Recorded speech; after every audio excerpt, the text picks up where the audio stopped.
Antes de empezar le pedimos que premien nuestro aporte para ustedes con un like y suscribiéndose a nuestro canal de YouTube Aprende Yoruba. De esta manera nos motivan a seguir subiendo audiolibros y información para contribuir en la educación religiosa. Gracias. Audiolibro, La casa olvidada de Olokun, segunda parte. Este rito, la que llevaba las ofrendas desde el antiguo muelle que está enclavado en un barrio llamado El Chiquirín, que está a la orilla de la bahía de Matanzas perteneciente a Versalles en uno de sus costados, y todavía en la actualidad quedan sus ruinas. De ahí partían hasta la salida de la bahía marcada por el faro de Maya en la punta del mismo nombre, donde comienza mar abierto. Se iban diciendo los suyeres, rezos de Lorisa, hasta llegar a la piedra que sobresale cuando la marea baja, donde se daba coco y se sacrificaban los animales, en su posición, para entregarlos a Olokun, la dueña de los océanos y sus profundidades. Después se tocaban tambores Egbado de Olokun, que no salían de la casa, sino tambores bata. Los animales sacrificados se llevaban en la lancha hasta la salida de la bahía, mar abierto, y allí se arrojaban para dar cuenta a la santa. Luego las celebraciones continuaban en el Cabildo de Salamanca 104, la casa de tía Fermina, y en el cuarto de santo era el toque a Olokun con sus tambores. Duraba 1 hora, no mucho más y nunca de noche. Después de referirnos esto, le preguntamos si recordaba la existencia de una o varias caretas. En la casa de Fermina nunca ha habido careta. He oído hablar de ellas como les dije, pero que eso es en La Habana o algún otro lugar. En la actualidad, agregó, la fiesta se sigue celebrando en la misma fecha, pero de manera más modesta y privada. También recordó alguno de los nombres de los que participan en este rito, además de él, que ya estaban fallecidos, Víctor Tomás Torriente, hijo de Fermina Gómez, y Celestino Alfonso. Otro aspecto muy importante, es el referente a cómo se le da a comer a los tambores de Olokun. Según nos relató Alfredo Calvo, solo el 31 de diciembre se hace la ceremonia de dar de comer a los tambores en toque muy cerrado y privado. En el Igbodu, cuarto de santo, se sacrifican los animales y después se le toca, y es cuando único de noche. Más tarde se llevan los animales sacrificados al mar. Esta ceremonia es para que en el nuevo año nos dé fuerza y salud para la vida. Y nos recitó a pedido nuestro lo que para él es Olokun, Olokun, de lo profundo del mar, y aparece el fenómeno, donde Yemayá descubre, y dice, no se asusten que esta es Olokun. Después de esa vez, no ha llegado a la orilla del mar, ni a la tierra. Valdría la pena hacerse una pregunta. ¿Está el culto a Olokun destinado a desaparecer cuando falten los actuales portadores? Dejemos que sea el mismo Alfredo quien nos responda. De ninguna manera, mis hijos, los Jimaguas, están preparados para continuar esta tradición. Ya uno de ellos se sabe los toques a Olokun y hay otros jóvenes que están preparados de igualmente. Entrevista personal a Alfredo Calvo, último ahijado de Fermina Gómez. Para despedirnos, el experimentado Babalosa y reconocido Oba nos cantó, Yemayá o aoyo siwayolo sokelodo odo asesu olomidara aoyo olomidara abouosi Yemayá Olokun moforivale. Chachá. Una de las zonas más populares de la ciudad de Matanzas es el barrio de la Marina. Históricamente en este lugar han vivido los descendientes más pobres de los africanos. Dice, en pasados siglos, poblaron la ciudad. En una de las calles de este conocido barrio, que termina al borde del río Yumuri que va hacia la bahía, la calle Velarde número 18, entre Matanzas y Jovellanos, vive aún el popular tamborero matancero Esteban Domingo Vega Bacallao, nuestro chachá, que con sus 80 años, nos recibe con una sonrisa y con su carismática manera de hablar nos dice, me agarraron sin estar arreglado. Este hombre simpático que conserva en sus ojos la brillantez de la picardía y que fue uno de los tocadores de los tambores de Olokun en la casa de Fermina, se dispuso a aclararnos todas nuestras inquietudes y nos refirió, Sí, yo toqué los tambores de Olokun cuando aún Fermina estaba viva. Yo conozco los toques y soy Oluaña, tamborero consagrado, pero no estudié música. Desde niño aquí en el barrio y en las fiestas tocaba el tambor. Así fue como aprendí. También hacía mi trabajo como estibador del puerto. Me dicen chacha, porque cuando era adolescente tocaba y bailaba en una desaparecida comparsa matancera de la Marina llamada La Lucumisa. Después estuve mucho tiempo en los muñequitos de matanzas, con los primeros. Soy fundador de esa agrupación. Ahora estoy enseñando a los niños y jóvenes para que no se pierda la tradición. Yo no tuve hijos, pero sí sobrinos y sobrinas. Tengo un sobrino nieto, que es mi seguidor. Yo le enseñé, él tampoco ha ido a una escuela de música y toca en una comparsa de este barrio que se llama La Ismaliana.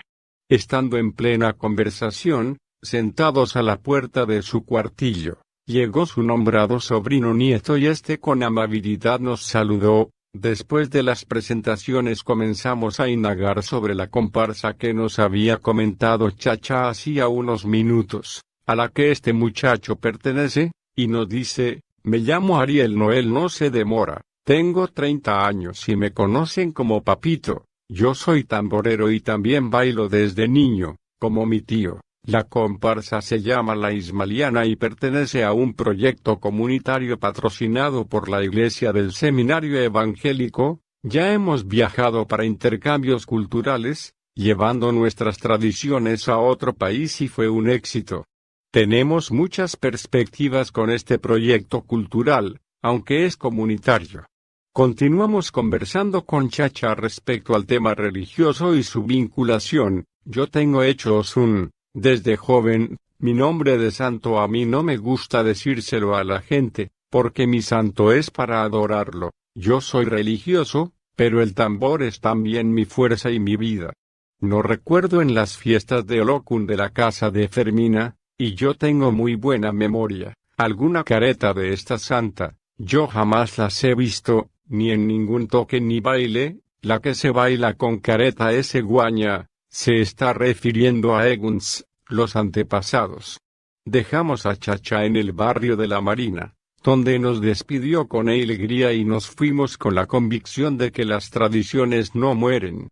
Los tambores Egbado para los pueblos de África subsahariana. Los tambores guardan una significación muy especial. Ellos no solo son utilizados para reproducir la música, sino además para convocar al pueblo en ocasiones solemnes. Algunos tambores pueden reproducir lo que se expresa verbalmente, por lo que son un medio efectivo para la comunicación.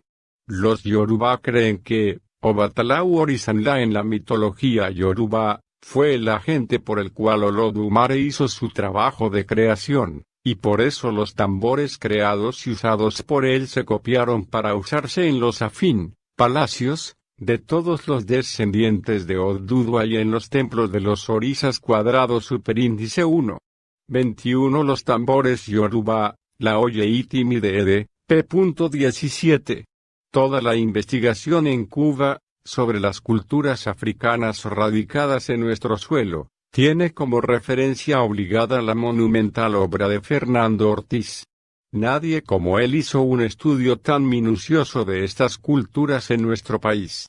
Su obra enciclopédica sobre el asunto, nos revela la clave de estas manifestaciones desarraigadas de sus medios geográficos y trasladadas por la fuerza a otros lugares allende los mares.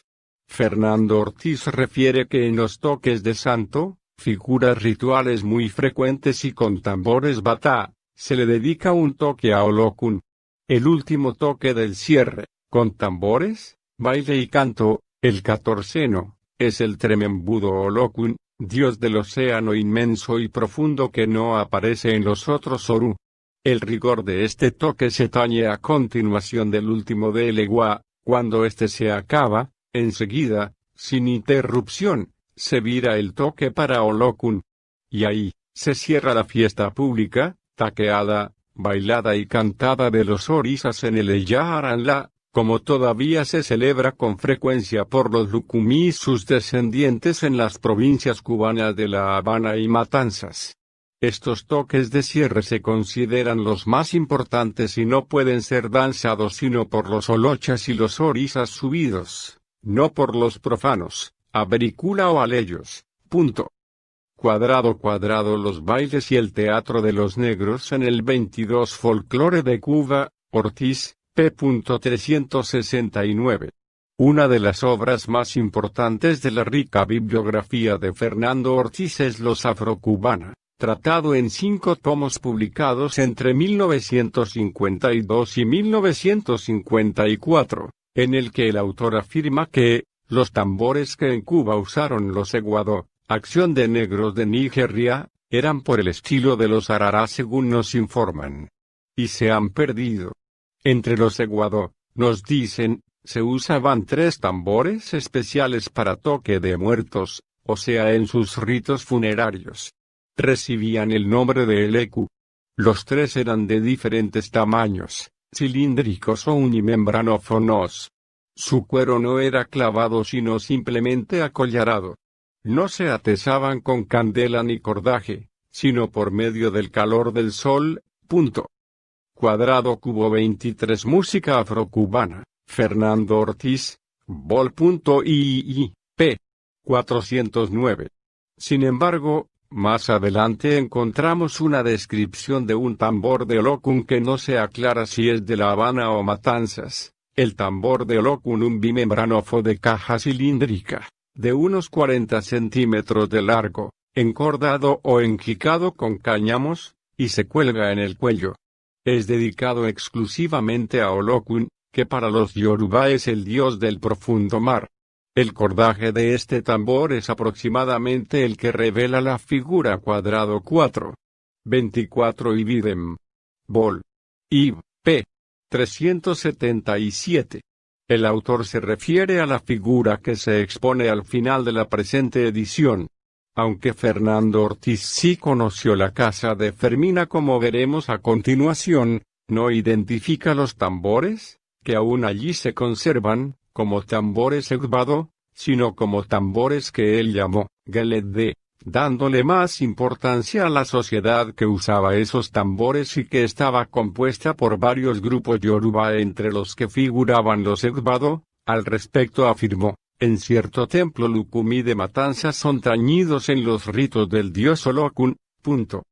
Son 4 tambores, un Olocun, 2 yegua y 1 ogdua con los nombres de los orisas a los que están dedicados. Cuadrado 5. 25 Los Fernando Ortiz Vol.iii, p. 413. En la actualidad, la tradición oral matancera, según hemos podido confirmar, corrobora lo afirmado por Fernando Ortiz con referencia a la propiedad de los tambores por los orisas antes mencionados. En un templo matancero de la calle Salamanca, llamado de Ferminita, donde estuvimos en 6 de enero de 1948, después de cada toque de tambores batá, en el Orú se tocan los tambores Gelede, con cueros de más de 50 años. Sin cantos ni bailes para pasarle la mano a Olocun. Cuadrado 6. 26 y Videm, p. 414. Las sociedades Gelede forman parte de un grupo de sociedades organizadas para los rituales de ancestros, Ogboni, Gelede, y Egungun, partiendo de la creencia de que el espíritu ancestral participa de la vida de sus descendientes. Es un culto de mujeres. El libro de la investigadora argentina Gladys Mabel Mallorca, Más allá de la frontera. El misterio religioso africano, nos refiere sobre estas sociedades. Sus miembros son devotos de la creencia Yemoja y está relacionada directamente con la reconciliación entre lo temporal y lo espiritual. La sociedad Gelede es una asociación religiosa y artística yoruba. Es un grupo formado por mujeres elegidas de la ciudad, que conservan un conocimiento profundo acompañado de un gran talento, para recitar las historias de sus orígenes y la formación de las familias. Reciben el nombre de Iyami, Madres. Ellas, las madres, representan el poder femenino, que aparece para mantener el balance del universo, como fuerza de reproducción frente a la muerte. Cuadrado 7 más la frontera. El misterio 27 religioso africano, Gladys Mabel Mallorca. Por otra parte, Fernando Ortiz hace referencia en la obra antes mencionada a unos agogós sonajeros de Olokun que no hemos podido encontrar en la casa de Fermina, en la que sin embargo, encontramos una agogó campana de cobre con la que se invoca a la deidad. Cuando Fernando Ortiz se refiere a la firma de la consagración de los tambores bata propios del grupo Yoruba de Oyo, nos hace reflexionar de cómo se consagró el juego de tambores Egbado que se conserva en la casa de Fermina Gómez. Según el sabio cubano, desde que comienza el trabajo de construcción de un juego de bata hasta que éste suena ante los dioses, tienen que verificarse 3 ceremonias sucesivas. Una al comenzar el trabajo, otra al terminarse este y, al fin otra para el reconocimiento o rito sacramental. Y añade, el secreto afo u obo de los bata es precisamente lo que dice Añá. Ilu Añá bata Añá es el tambor cuando está jurado. Añá es el resguardo, hechizo, o magia que los consagra. Es el secreto del dios Añá. Y es el mágico y potente Añá lo que le da a los tambores su significación sobrehumana, lo que vitaliza y hace hablar y, al propio tiempo, lo que lo defiende contra toda acechanza enemiga, para que ni los tambores ni los tamboreros les echen brujería maligna ni le hagan oyufifo, o sea mal de ojo 28 los IP. 288. Nos preguntamos entonces cuáles ceremonias de consagración debieron hacerles a los tambores Egbado y si aún esas tradiciones se conservan. Lo más seguro es que los portadores iniciales de estos secretos sobre los tambores que se encuentran en la antigua casa de Fermina, se los llevaran a la tumba. En la actualidad se cuenta con más información sobre los tambores Yoruba. Los tambores que usan los yorubanos son completamente exclusivos.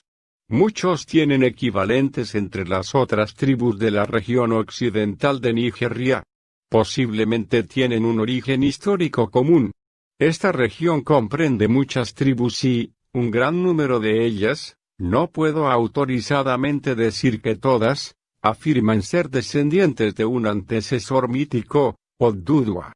Cada tribu tiene su propio juego de tambores tradicionales, los cuales se parecen unos a otros en su forma, en la manera de fabricarlos y en el estilo de tocar, y aunque se conocen por distintos nombres, uno no puede evitar creer que tienen un mismo origen. Por ejemplo, los tambores que se encuentran en muchos afín, palacios, en las áreas Illecha y Ekiti se encuentra también en los afín de las áreas Ijebu y Egba. Los tambores que usan los Oba y los jefes de las áreas Ekiti, Illecha, Ijebu y Egba para ocasiones ceremoniales se parecen a los que se usan en los templos de los Orisas y las áreas de Oyo. Cuadrado 929 Los Timi de Ede, p. 17. El mérito mayor de los africanos y sus descendientes en Cuba, consiste en haber sabido preservar el patrimonio de sus culturas para legarlas a sus generaciones posteriores. Gracias a ellos, el acervo cultural del país, lejos de empobrecerse, hoy se encuentra enriquecido por la música, la danza, los instrumentos originales y por las costumbres culinarias. Su gusto por el colorido en las manifestaciones de la plástica y del vestuario y también por sus religiones, portadoras de una sabiduría ancestral que ha conservado en sus oráculos, una literatura oral de imprescindible valor para las actuales generaciones. Gracias a la cultura de la resistencia que ellos desarrollaron hoy podemos contar con muchos instrumentos musicales como los tambores Egbado, tan celosamente cuidados por más de un siglo en la casa templo de Olokun de Fermina Gómez en Matanzas. Sobre los tambores africanos se ha dicho, La historia del tambor desde las sórdides de los barracones o desde la sala de los cabildos coloniales hasta nuestros días simboliza las vicisitudes sufridas durante siglos por los descendientes de africanos, su lucha secreta por conservar los restos de su patrimonio cultural, a pesar de las medidas adoptadas por las autoridades coloniales y por los primeros gobiernos republicanos para destruir vestigio de herencia negra en Cuba. Cubo 0 Diálogos Imaginario, Rogelio 30S Martínez Furé, 184. De Acaró a Sumugaga. Sumugaga y Acaró son dos espiritualidades que acompañan a Olokun. Sumugaga, como hemos dicho con anterioridad, simboliza la vida y es representada por una serpiente. Acaró simboliza la muerte y se le representa por una careta. Olokun es la energía natural que existe en los océanos, su hábitat, que se manifiesta a través de esas espiritualidades, que representan también lo positivo y lo negativo, la parte oscura y la parte de luz, que están en todas las cosas y en todos nosotros. Esta energía es muy fuerte y según las características del ser humano que la invoque, su comportamiento y actitudes, vendrán a potenciar sus contratiempos o beneficios en los avatares de la vida.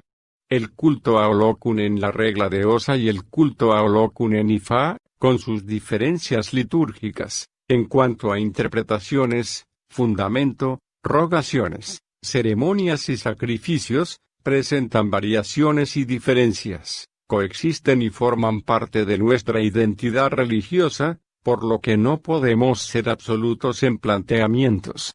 Olokun es de todos los que la adoran y también de los que no la adoran, porque habita en el océano, desde el mar abierto sobre la plataforma continental hasta las zonas abisales de 11.000 metros de profundidad, donde existe vida, peces, algunas especies de moluscos y otros que son la base de la cadena alimentaria y también hay restos de animales muertos. Todo ello interactúa con el medio ambiente de nuestro planeta. Fermina Gómez Pastrana nació el 12 de octubre de 1844 en el pueblo de Alacranes, provincia de Matanzas. Posteriormente se trasladó a la propia ciudad de Matanzas. Los que la conocieron afirman que tenía un carácter dulce y que era muy atenta. En su casa había una cría de gansos que en determinados momentos del año sacaba a la calle. Ya hemos hecho referencia a las particularidades de su iniciación en la Osa. Se casó con Federico de la Torriente, con el que tuvo varios hijos, entre ellos Víctor Tomás que llegó a ser babalao, y entre las féminas algunas que trascendieron en Simpson como santeras muy populares, como Celestina y Concepción, esta última conocida por Concha. En la familia todos eran religiosos y ella llegó a tener una numerosa cantidad de ahijados. El hecho de que se le ocurriera entregar el fundamento de Olokun a personas no iniciadas aún en la regla de Osa o santería, le confirió una celebridad dentro de los santeros que perdura hasta nuestros días. Su figura es controversial, pues, a pesar de que todos los Olokun que existen hoy en día provienen de Fermina, hay quienes afirman que no se explican cómo una mujer fue capaz de hacer algo así, porque Olokun es una divinidad que solo puede ser entregada por babalaos. Esta portentosa mujer que falleció pocos días antes de cumplir 107 años, al morir no padecía de ninguna enfermedad, simplemente padecía de senilidad. Sobre su personalidad se han tejido las más variadas leyendas. Se ha dicho que Fermina era una princesa daomeyana que había sido traída a Cuba a finales del siglo XIX para trabajar como esclava en las plantaciones de caña. Algunos fueron más lejos afirmando que poseía poderes sobrenaturales, que su Olokun estaba en una habitación cerrada cubierto con 7 telas de distintas gamas de azul, rodeado de arena, caballitos de mar disecados, estrellas de mar, arrecifes, mangles, y aperos, que en una oportunidad había entregado un fundamento de Olokun de 1,5 metros de altura. Quizás todas las leyendas que se han tejido a su alrededor se deban a que Fermina era una gran espiritista, por lo que también se ha afirmado que pertenecía a una sociedad secreta de mujeres espiritistas. ¿Sería acaso la sociedad Geledea a la que hemos hecho referencia antes? Sin embargo, lo que sí resultan ciertos son algunos acontecimientos religiosos en los que la Illalosa Matancera tuvo una participación decisiva, como son, que desde 1944 ella instituyó la tradición de darle de comer a Olokun en el mar, ritos que se efectuaron aproximadamente hasta 1960 y luego se interrumpieron, y también fue ella quien primero entregó el fundamento de Orisaoko, el que se ha extendido por varios países de América. La herencia de Fermina en la metodología litúrgica de la santería ha llegado hasta nuestros días y se mantiene como una referencia obligada para los creyentes. La misa, que es imprescindible para iniciar las honras fúnebres correspondientes a todo santero que tenga más de 15 años de iniciado, haya consagrado a otras personas en la religión y fuera presentado al tambor. Se le celebró a Fermina en la iglesia de San Pablo, en Versalles, Matanzas. Esta tuvo lugar el 27 de diciembre de 1950, 3 meses después de su fallecimiento.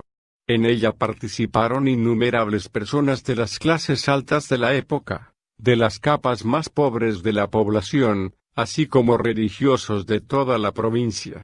En el cementerio de San Carlos de la antes referida capital de la provincia, aparece el asiento correspondiente al 27 de diciembre de 1950 con el nombre de María Pilar Gómez Pastrana, verdadero nombre de Fermina, que hasta ahora parece ser desconocido por la mayoría de las personas, incluso por aquellas que la conocieron en vida. En la tarja que se encuentra sobre su tumba dice, a Fermina Gómez. De su familia nos preguntamos entonces, ¿cuál fue la razón por la que nunca su verdadero nombre fue conocido? ¿Se debe acaso al temor de que al ser conocido su nombre, fuera usado para hacerle daño?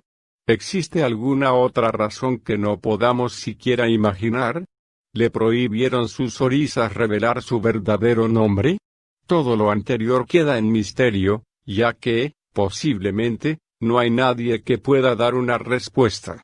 Buscamos el certificado de defunción donde reza el nombre de María Pilar y coinciden la fecha y la dirección. Fermina Gómez Pastrana fue una personalidad religiosa, que desde la descendencia Ecvado de Matanzas hizo aportes a nuestra cultura, representando el culto a Olokun en Cuba y América, en una época hostil y de persecución. En ella estuvo la dedicación, responsabilidad, serenidad, paciencia y amor que esta consagración conlleva para la vida de un religioso, para con él mismo, con su familia de sangre y de santo y con su comunidad, por lo que fue bendecida por Yemayá y Olokun.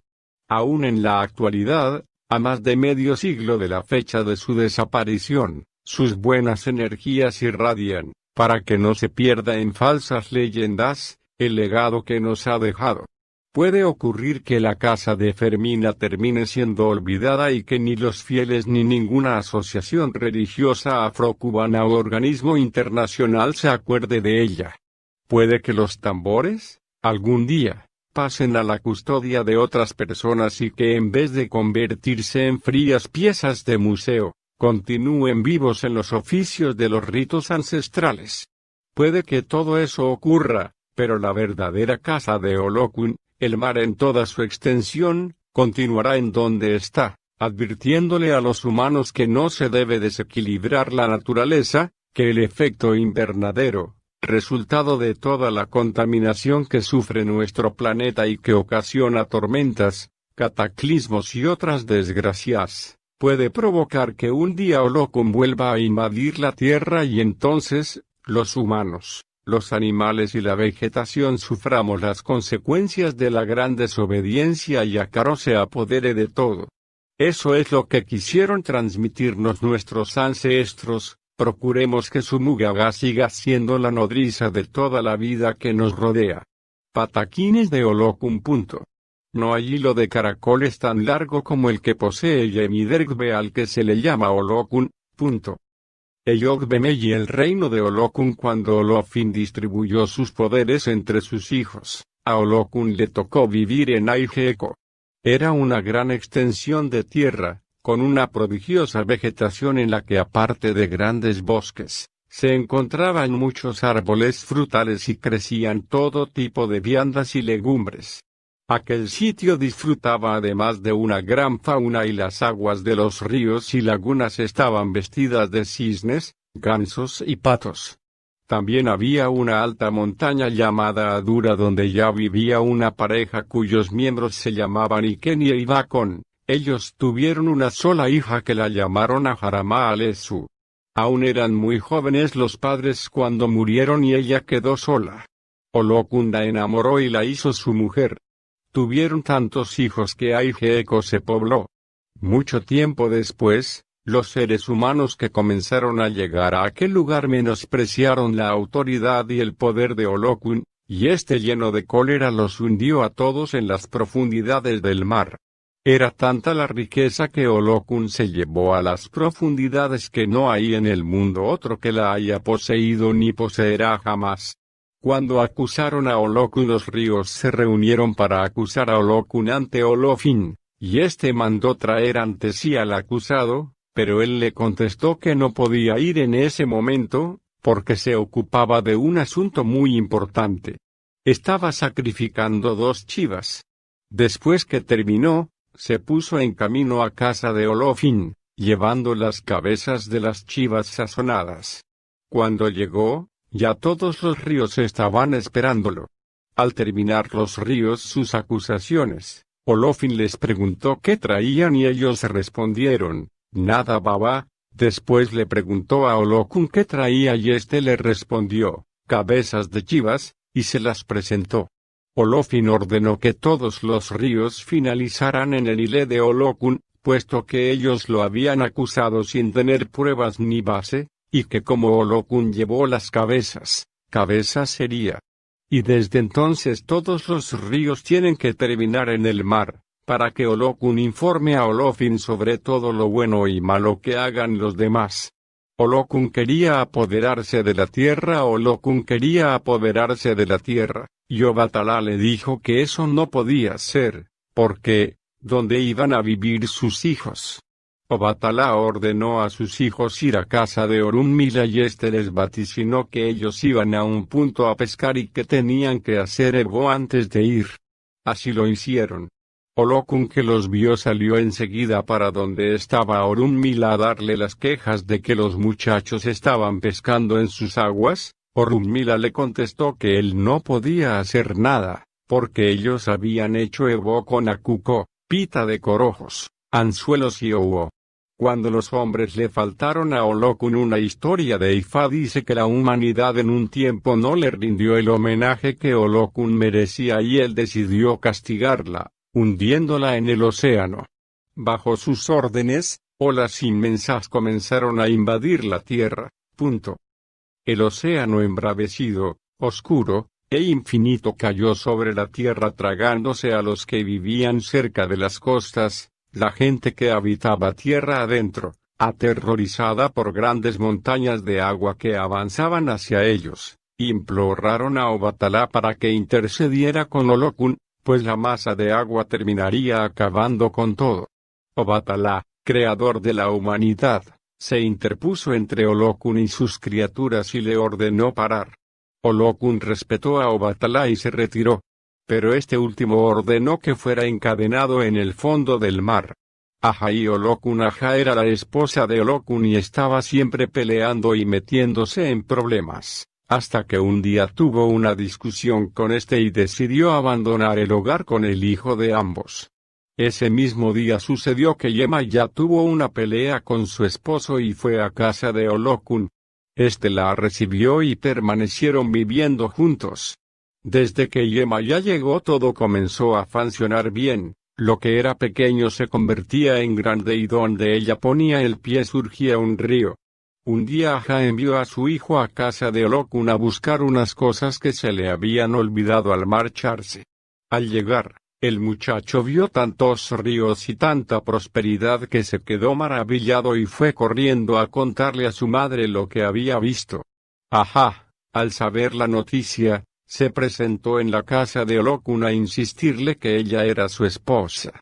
Por más que luchó para reconquistar la posición perdida, no pudo lograr nada, porque Yema ya se había convertido en la dueña del corazón y la casa de Olokun. Por lo que Aja tuvo que conformarse y aceptar la situación. La guerra entre Obatalá y Olokun. Obatalá estaba terminando la creación del mundo y se quedaron varios orisas como Olokun e Inle sin terminar completamente. Olokun, molesto, le exigió que le definiera su forma. Obatalá le dijo que ya él había terminado su obra, pero Olokun le gritó, «Yo no puedo quedarme así, usted tiene que definirme». A lo que Obatalá le respondió, «No me puedo retrasar más, tengo que seguir para terminar mi obra». Olokun estaba furioso y Obatalá sentenció, «Toibanesu, lo hecho está». Olokun le declaró la guerra a Obatalá, pero comenzó a ser vencido por su contrincante, y llegó un momento en que se vio perdido. Ante tal descalabro, Olokun se acordó que tenía un gran amigo llamado Sango y le pidió que lo ayudara con el ejército de los orisas Odonuyanga, los dragones, bestias del otro mundo ya perdido. Pero, en aquel tiempo, ellos no poseían la facultad de echar candela por sus bocas. Olokun mandó a Osanla a casa de Sango, el que con sus poderes, dotó a los dragones para echar candela.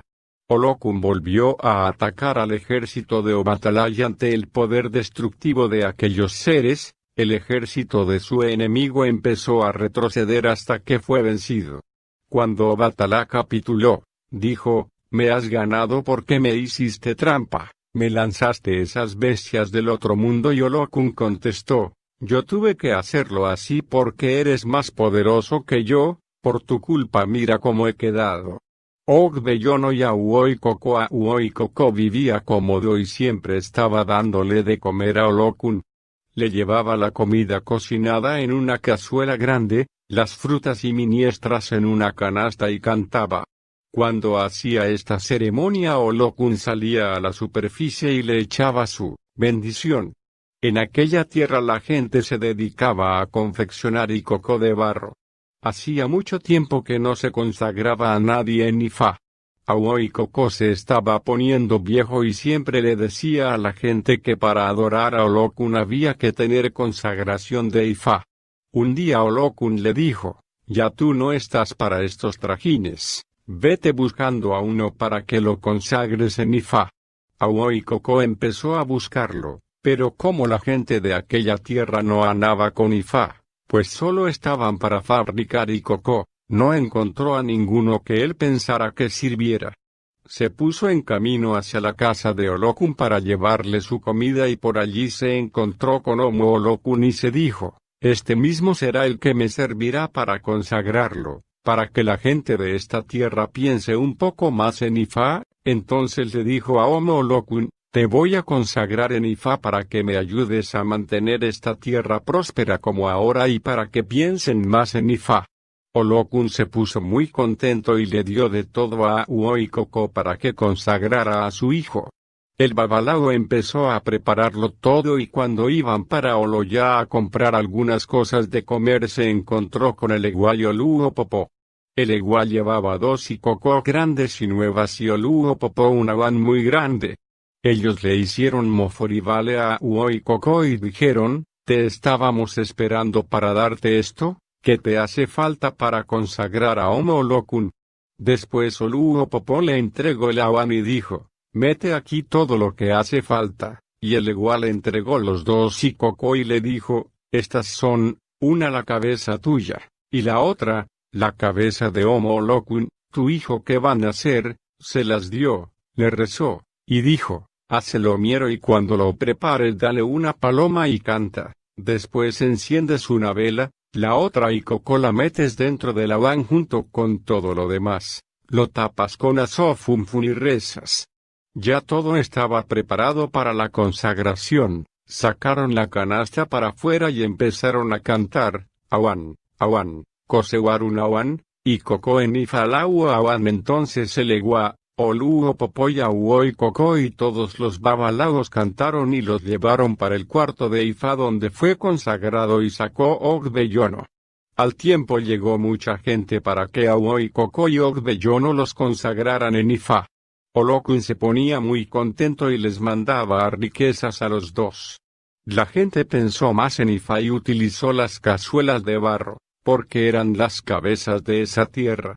La mujer que despreciaba a Orunmila, había una mujer que despreciaba a Orunmila, y empezó a decir que éste tenía relaciones con la esposa de Olokun. Y fueron tantas las conversaciones, que llegaron a oídos de Orunmila, quien enseguida se hizo un registro con sus instrumentos de adivinación y se vio Ifa, que le decía, tienes que hacer rogación y darle de comer a Esu, al gavilán y a los mandaderos, para que no te perjudiques. Olokun, al enterarse de lo que decían de su mujer y de Orunmila, se fue a casa de Olofin a quejarse. Olofin mandó buscar a Orunmila con su mandadero, el que salió llevando el mensaje en la cabeza.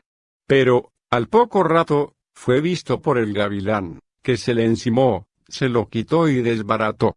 Con el ruido que hizo el gavilán se asustó tanto que se internó en el mar y Orunmila quedó en su puesto. Cuando las aguas se purificaron por este camino, lo primero que vino al mundo fue el pozo, y allí vivía Olokun. Pero él, viendo que el mundo era tan grande, quiso mejorar la situación y mandó a la tierra a Obaniyegun con su bendición, para que éste fomentara en la depresión terrestre el agua. Así se formó el mar. En esta depresión vivía Ayaloa, que introducía candela y secaba el agua. Obaniyegun fue a quejarse a Ayaloa de que la candela que ella producía evaporaba el agua, y que Olokun lo había mandado a él a la tierra para que el agua pudiera ser utilizada por los seres humanos. Ayaloa cogió su agogó, que era de tarro de buey, y comenzó a tocar y a cantar. La candela se metió debajo de la tierra y el agua se corrompió y se llenó de bichos y bacterias. Obaniyegun se puso muy triste porque sabía que los seres humanos que utilizaran esa agua se enfermarían. Fue a la orilla del mar. Allí se encontró con Aye, y cuando ésta vio a Obaniyegun triste y llorando le preguntó qué le pasaba. Obaniyegun se lo contó y ella dijo, vamos. Salieron al camino y llegaron a la tierra donde estaba Baraleye. Este les dio comida y cuando estaban comiendo llegó Obatalá y les preguntó, ¿qué les sucede? Ellos le contaron lo que había sucedido y Obatalá les solicitó, vengan conmigo los tres. Por el camino Obatalá iba cantando. Entonces Esu se presentó y Obatalá le ordenó, quiero que lleves a Obaniyegun, Aye y a Baralaye a la presencia de Olokun.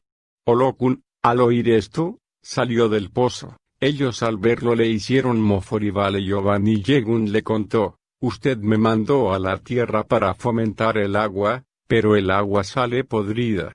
Olokun miró a Baralaye y le dijo, vamos para tu casa, coge esta canasta y póntela en la cabeza y fíjense lo que voy a sacar del pozo. Sacó una piedra y la echó en la canasta. Después de esto ellos partieron.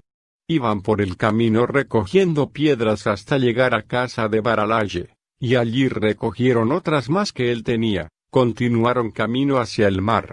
Al llegar entregaron las piedras a Aye, quien se metió en el agua y fue tirándola por diferentes lugares y así fueron muriendo los bichos y las bacterias.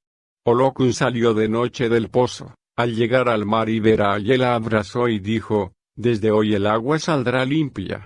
A las 4 de la madrugada llamó a Obaniyegun, Aye y a Baralaye y le indicó, ustedes recojan aquellas hierbas finas y enredaderas que yo los voy a esperar aquí. Así lo hicieron y regresaron a las 9 de la noche. Olokun cogió todas las hierbas, las regó en el mar y le dijo a Baralaye, tú serás rico. Porque esto que se ha hecho en el mar es para producir y también para que los hombres vivan, y tú, Obaniyegun, vas a poder cumplir el mandato de Olofin, de que los seres humanos puedan utilizar el agua sin que les haga daño, pero tienen que estar un año junto conmigo. Ellos le respondieron, está bien, y Olokun todos los días iba al mar a rezar y a llevarles distintas cosas como maíz y tortas. Por la virtud de las piedras y las hierbas comenzaron a nacer los peces y Olokun, viendo la riqueza que tenía el mar, le dijo a Aye: yo me voy a casar contigo, pero Aye le contestó: eso será más tarde. Olokun le echó la bendición y ella le dio las gracias, respondiéndole: aquí tengo tu asiento. Olokun miró y se asombró al ver el mar lleno de arrecifes, por lo que le dijo a la mujer: voy a traer a los dueños de esto para que lo cuiden, y llevó a Obaniyegun y a Baralaye. A Obaniyegun le dijo: tú vivirás aquí adentro, limpiando toda la basura y los desechos, para que la gente pueda utilizar el agua, y tú, Baralaye, serás quien cuides las riquezas que son los peces, para que el hombre pueda alimentarse. Después de esto vino la prosperidad de ambos. Foge pierde la suerte. Había una vez un cazador llamado Foge que sostenía con su oficio a la familia y nunca hacía ego, por lo que llegó a verse en un estado de necesidad tan terrible que tuvo que pedir clemencia a los orisas. Tanto pidió que Olokun le recomendó a Yemaya que lo atendiera. El cazador andaba en el campo cuando Yemaya le puso en el camino unos sacos repletos de dinero. Cuando Foge regresaba para la ciudad se encontró con el primer saco de dinero, lo tomó indiferente y sin recordar lo que había pedido a los orisas, siguió caminando. En lo sucesivo iba encontrándose más sacos. Cansado de tanto caminar, vio un humo que salía de la chimenea de una casa y se llegó hasta allí. Se paró en la puerta y llamó al amo. Este no respondió y Foge entró, tomó un ñame sancochado que había y se puso a comer. En eso se presentó el amo y le preguntó con qué permiso él había cogido lo que estaba comiendo, por lo que le llamó ladrón. Foge le pidió perdón muy abochornado y se marchó dejando los sacos. Así fue como volvió a perder la suerte. Había un cazador que residía en una aldea. Un día se aventuró caminando y llegó a la orilla del mar. Allí decidió permanecer un rato. Se le apareció el rey de aquel lugar y lo invitó a participar en un ritual espiritual que iba a ocurrir. Él aceptó permanecer como huésped del rey, que no era otro que Olokun, por 3 años. Durante este tiempo aprendió las ciencias y las prácticas espirituales de la adoración asociadas a Olokun. Debido a su larga ausencia, sus familiares y vecinos asumieron que él había muerto. Muchos se sorprendieron cuando lo vieron volver a la tierra bailando con una tinaja llena de agua sobre la cabeza. La muchedumbre que se había reunido allí, empezó a imitar su danza, que era un tributo a Olokun. El cazador comenzó a hablar y a compartir algunas de sus experiencias con los presentes. Todo el escepticismo que tenían sobre su regreso de la muerte se comenzó a aclarar cuando se vieron los resultados positivos de su trabajo espiritual. Por eso lo nombraron principal sacerdote de Olokun. Incluso hasta hoy, los cazadores conmemoran la vida de este hijo prodigio con el famoso festival anual de danza en el cabo. El templo de Olokun se asienta sobre el terreno donde el cazador le rindió pleitesía. El pavo real cierta vez, Agbeyami, el pavo real, era blanco y estaba en casa de Olofin, donde gozaba de toda su confianza. Un día le faltó al respeto y por temor a que lo maldijera se fue huyendo para la casa de Olokun. Cuando Olokun lo vio llegar, le preguntó por qué se había marchado de la casa de Olofin y Agbeyami le dijo que él nunca había estado allí. Entonces Olokun le dio albergue y cuando éste entró, lo pintó de muchos colores, que Yemayama Yalewo, su hija, le dio. Entonces el pavo real durmió con la hija de Olokun y como traicionó la hospitalidad que le habían brindado, tuvo que salir huyendo también de ese lugar. En su andar por el mundo, llegó a la casa de Ogun, quien le preguntó lo mismo. Agbeyami negó haber visto a Olofin alguna vez, así como a Olokun. Ogun le dio hospitalidad y éste le faltó al respeto enamorando a su mujer y tuvo que salir huyendo. Por el camino se encontró con Iku, la muerte, quien le dijo: vamos a hacer un pacto para estar juntos. Y comenzó a contarle todos sus secretos de la vida y la muerte. Ellos estuvieron juntos poco tiempo, pero como él tenía la costumbre de ser conversador, un día divulgó todos los secretos de la muerte. Iku lo supo y salió a buscarlo. Cuando Iku lo encontró, Agbeyami la vio y se mandó a correr, escondiéndose en casa de Osun. Ella al verlo tan hermoso lo acogió deslumbrada y se cubrió con sus plumas que le daban ace. Al llegar, Iku lo atacó, pero al ver salir a Osun de entre las plumas de Agbeyami, se detuvo, y como estaba enamorado de ella, aceptó la súplica que le hizo de perdonar al pavo real cuando Osun le dijo que ese era su vestido preferido. Iku sentenció finalmente: todos aquellos que se vistan con el ace de Agbeyami y Osun e implore por ellos, obtendrán mi perdón siempre que Olofin no determine otra cosa. Pacto entre Orisaoko y Olokun. Orisaoko no tenía mujer y vivía con su caballo y su carretón con los que buscaba sostén. En ese tiempo eran constantes las invasiones del mar. Cierto día cuando caminaba por la costa, vio a una bella mujer y se enamoró. Al día siguiente regresó al lugar para conquistarla. Ella le dijo: mira, yo me llamo Aganaeri, y no puedo casarme porque tengo un defecto. Él le contestó: no importa. Está bien, repuso la mujer, pero haremos un pacto: si mencionas mi defecto nos separamos. Aganaeri era muy linda pero su cuerpo estaba deforme, tenía una pierna flaca y la otra gruesa, le faltaba un seno y tenía pelotas en el vientre. Olofin les dijo: deben de casarse, por cuanto tú, Orisaoko, te has enamorado de mi hija en la tierra y yo le he hecho un reino aparte en el fondo del mar para que nadie la humille, así que tú no lo hagas.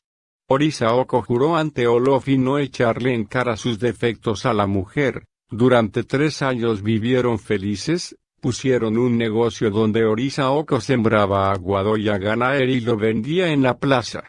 Cierto día discutieron y le echó en cara a la mujer todos sus defectos, rompiendo el juramento.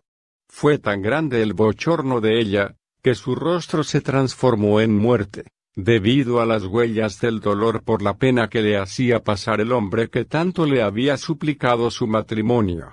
Entonces le dijo a su marido: mientras el mundo sea mundo te detestaré y vivirás separado lejos de mí. Cuando quiera me pasearé por tus dominios y penetraré y nunca mencionaré palabra alguna.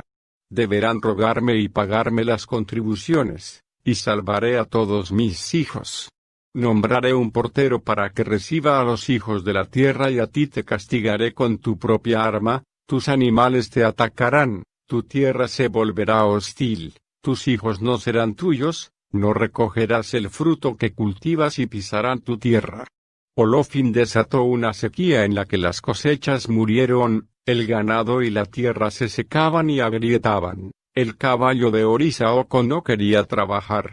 Orisaoko fue donde Orula quien le recomendó: recolecta de todas las frutas que produces y algunas aves y un cerdo, haz una barca y pagándole el derecho al portero de Olokun échalo todo al mar. Después recoge sobrantes de comida y tierra de la plaza y con 2 akukos se los das al pozo, y de los 2 bueyes que tienes dale uno a Olofin para que evites una epidemia venidera.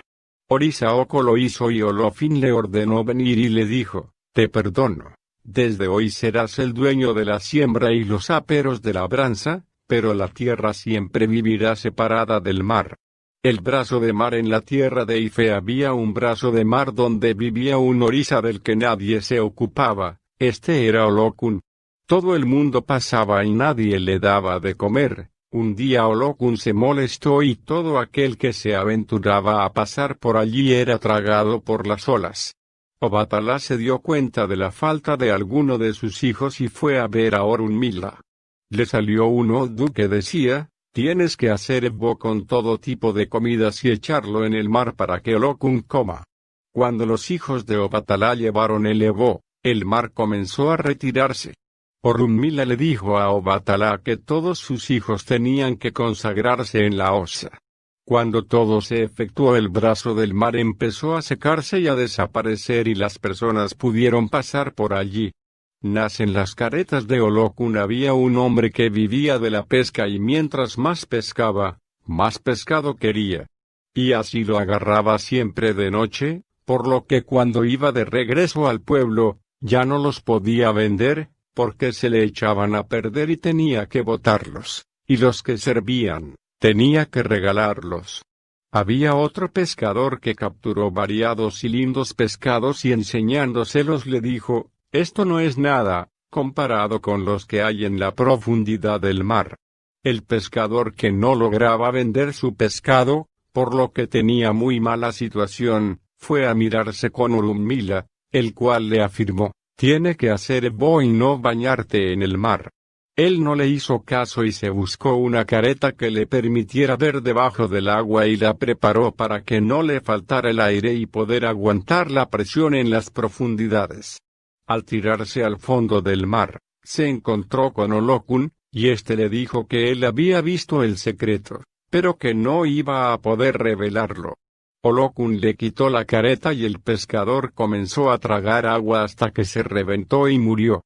La tradición de Aganaeri Olokun tenía 5 hijas con Olosa y 4 con Olona. Estas muchachas vivían con sus madres, en el río las hijas de Olosa y en el lago, las de Olona. En el fondo del mar, con Olokun, vivía otra de sus hijas llamada Aganaeri, una muchacha alta y bella, pero su cuerpo era deforme, lo que la sumía en una gran tristeza. El padre la colmaba de atenciones para atenuar sus penas. Sin embargo, las hijas de Olokun con Olona y Olosa, eran muchachas muy bellas y de cuerpos maravillosos que despertaban la admiración de cuantos las veían. Olokun pidió a sus hijas que fueran a su reino submarino a pasar un tiempo con él. Las jóvenes fueron y llenaron de alegría y felicidad aquel lugar. Olokun era muy dichoso con sus 9 hijas. Pero Aganaeri sentía tristeza, envidia y celos de sus hermanas, y se planteó la forma de eliminarlas. Las hijas de Olokun tenían en el cuello un resguardo que le había hecho el Babalao del reino de su padre, un gran osainista y sacerdote de Egun. Este resguardo permitía a las jóvenes vivir en el agua y en la tierra. Aganaeri, en una noche oscura, salió del reino y fue hasta la orilla del mar. Allí pactó con los pescadores. Les prometió que les entregaría a las 9 doncellas de las que su padre Olokun quería deshacerse, pero, sin que éstas lo supieran, tendrían que devolverles los amuletos que las jóvenes llevaban en sus pechos. Aganaeri fue hasta donde estaban Olona y Olosa y les aseguró que Olokun quería quedarse con sus hijas, las persuadió para que comenzaran a llamarlas y hacerlas regresar. Aganaeri había coordinado con los pescadores que en la primera luna nueva les ordenaría a las doncellas salir fuera del palacio, para que las capturaran. De igual forma pidió a Olona y Olosa que en la primera luna nueva llamaran a sus hijas. Los pescadores llenos de codicia por el ofrecimiento de Aganaeri fueron a casa del Babalao del pueblo, quien al registrarlos les vio Satrupón. Y les dijo que harían algo que después les pesaría y dejaría secuelas para generaciones posteriores, porque así estaba escrito y decidido por Olodumare. Deshizo Evo con los anzuelos, las palomas, el gallo, soga, hilos, agujas, y 2 gallinas que se dieron en una cueva de arañas donde echaron también los hilos y las sogas. Las arañas al moverse con el olor de la carne se enredaron en los hilos y formaron una red. El gallo se lo dieron a Osanjin y los anzuelos y las palomas que quedaron las guardaron y tiraron la red al mar. Llegó el día de la luna nueva, Olona y Olosa comenzaron a llamar a sus hijas, Laye Laye Omo Olokun, Laye Laye Omo Olokun, Laye Laye Omo Olosa, Laye Laye Omo Olona. Esa noche Aganaeri invitó a sus hermanas a contemplar la belleza de la luna nueva. Ellas escucharon el llamado y le respondían, y Yaori Oyeomo Olosa un bonitole, y Yaori Oyeomo Olona un bonitole. Entonces se dirigieron hacia sus asientos y cayeron en la red tirada por los pescadores, quienes capturaron a las doncellas y entregaron los amuletos a Aganaeri. Las jóvenes fueron llevadas al mercado para venderlas, pero al faltarles el amuleto murieron. Los pescadores, desanimados, tiraron a las muchachas, la red, las palomas y los anzuelos al mar. El hijo del pez y la serpiente, cuando la madre de Osepaure lo fue a traer al mundo, se dirigió a los mares más oscuros, buscó un buen lugar donde éste estuviera protegido de sus enemigos y allí lo parió, dejándolo solo en una cueva. Y ella salió a sacrificarse para que sus enemigos no acabaran con su hijo. Osepaure se encontró un carapacho de ayacua, se lo puso de sombrero, y resultó ser una cosa muy rara en las profundidades del mar. Así transcurrió el tiempo. Los encargados de Olokun, que estaban buscando cosas raras en las profundidades del océano, lo vieron tan raro y reluciente que enseguida lo agarraron. Lo llevaron frente a Olokun, quien se quedó maravillado por el brillo que tenía y por la facultad que poseía de leer su pensamiento. Además demostró tal inteligencia, que Olokun le cogió gran estima, por lo que llegó a ser el adivino y a conocer todos los secretos de este Orisa, al que le orientaba lo que tenía que hacer al visitar tierra, cosa que hacía por el río y el pozo.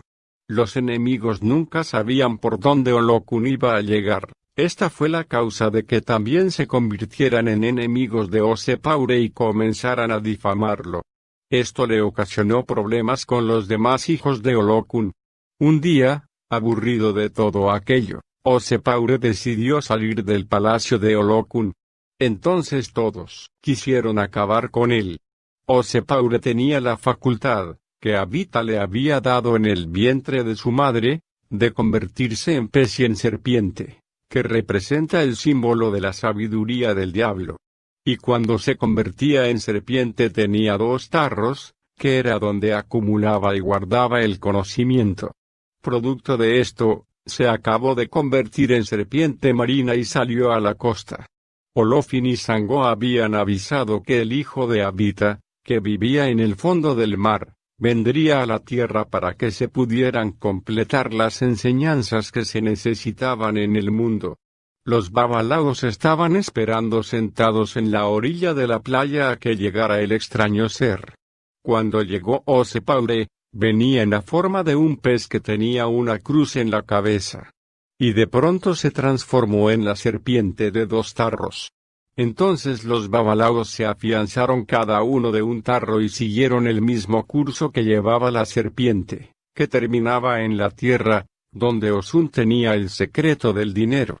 La serpiente le entregó a Osun el secreto que les faltaba a los hombres para completar sus enseñanzas, para que ésta se los diera a los hijos de Orunmila y de Osain, y que así corriera el dinero en la tierra. La serpiente marina se dividió en 2, tomando una parte la forma del pez, que se quedó en el río, la otra, se quedó como serpiente. Y cada 7 años todos se reunían y comían juntos con Osain y Orunmila, y le ofrendaban a Osun 5 frituras de frijoles carita, mucha miel y 5 pescados. Y le regalaron un sillón de mimbre, para que únicamente ella y Osepaure se sentaran en él. El ase de la mata de Guira era un hombre que estaba muy pobre y fue a casa de Orunmila a consultarse. Orunmila le hizo ebo y le dijo que fuera al río a bañarse, pero que tuviera cuidado no se le fuera a perder una cosa, la cual podía ser su suerte o su desgracia. El hombre fue a bañarse al río y llevaba metido en la boca medio peso, para que no se le perdiera.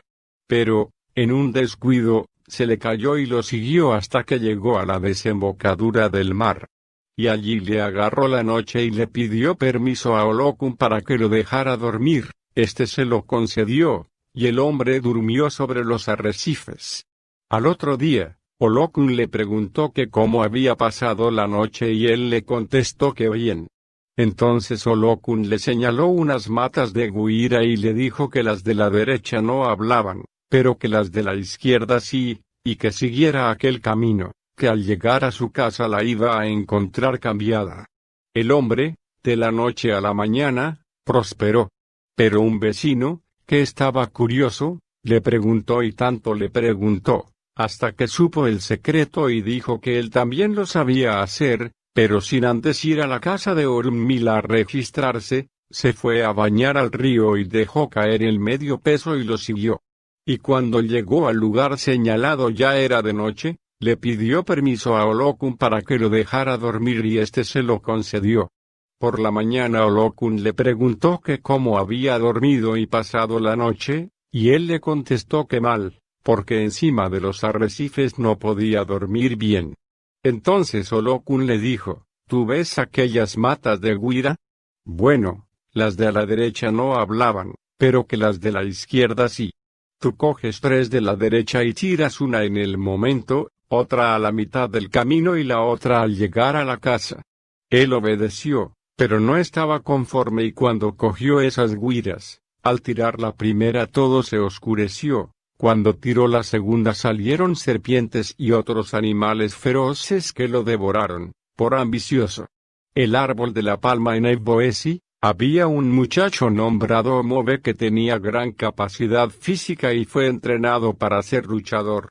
Mientras creció su capacidad de lucha aumentó, y después de poco tiempo lo consideraban el luchador más grande del mundo.